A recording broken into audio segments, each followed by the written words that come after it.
yang terakhir ya. Dengan selalu mengingat orang yang telah mengajarkannya kepadamu. Nah, tadi kita katakan siapa yang mengajarkan dia tentang firman Tuhan?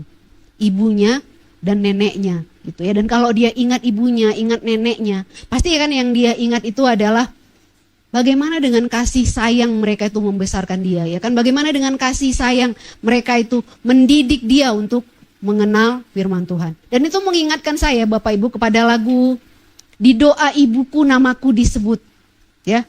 Itu lagu wajib yang selalu kita dengar kalau ada ibu-ibu yang meninggal, itu pasti anak-anaknya nyanyi lagu itu ya. Nah di bait kedua itu dikatakan seperti ini kan. Seringlah ini ku kenang di waktu yang berat. Ketika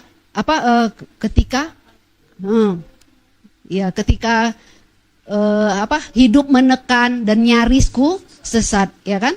Kembali terbayang gitu ibunya waktu bertelut berdoa gitu kan. Jadi ketika dia mengalami persoalan yang berat dalam hidupnya gitu, dia ingat lagi bayangan ibunya yang dulu berdoa untuk dia ya. Hari itu ibunya udah nggak ada kan, kalau di bait ketiga kita dengar kan dia bilang sekarang dia sudah pergi gitu, ibunya udah nggak ada. Tapi ketika dia mengalami persoalan di dalam kehidupannya gitu, ketika dia harus memilih antara mau menyimpang dari kebenaran atau enggak gitu ya, dia ingat lagi ketika ibunya berdoa untuk dia. Dan itu meneguhkan lagi imannya gitu, membuat dia ingat lagi, oh enggak. Ibuku dulu mengajarkan aku seperti ini, jadi aku harus terus berjalan gitu. Nah itu pesan saya buat anak-anak muda ya, jangan tunggu sampai mamamu, bapakmu mati, baru kamu nyanyi lagu itu, ingat sering lah ini, ngapain lagi, ibumu udah gak lihat gitu kan. Sekarang ketika masih hidup nih, mamamu masih ada, bapakmu masih ada gitu kan. Cobalah kasih perhatian kepada apa yang diajarkan gitu.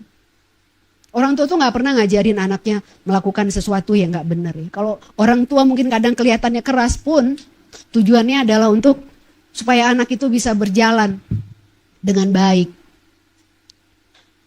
Ya kalau udah gak ada, ya mungkin itu masih tetap berguna untuk kamu. Tapi kan orang tua udah nggak lihat gitu ya.